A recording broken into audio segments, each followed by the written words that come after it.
दोस्तों, तो कैसे हैं आप लोग।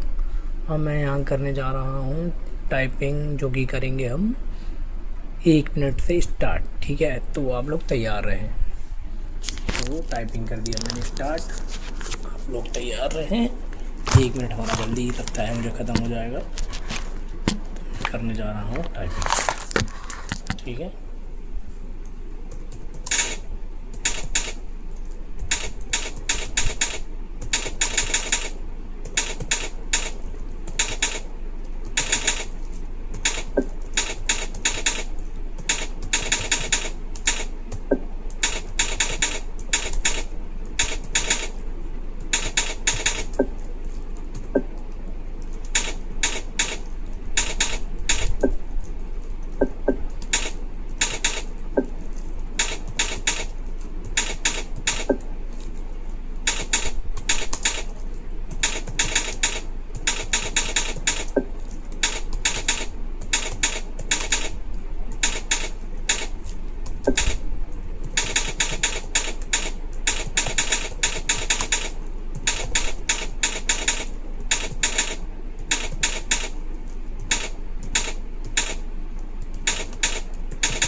तो आप देख सकते हैं 1 मिनट में हमारी टाइपिंग हुई है। उसकी स्पीड आई है, आपको दिख जाएगी 24।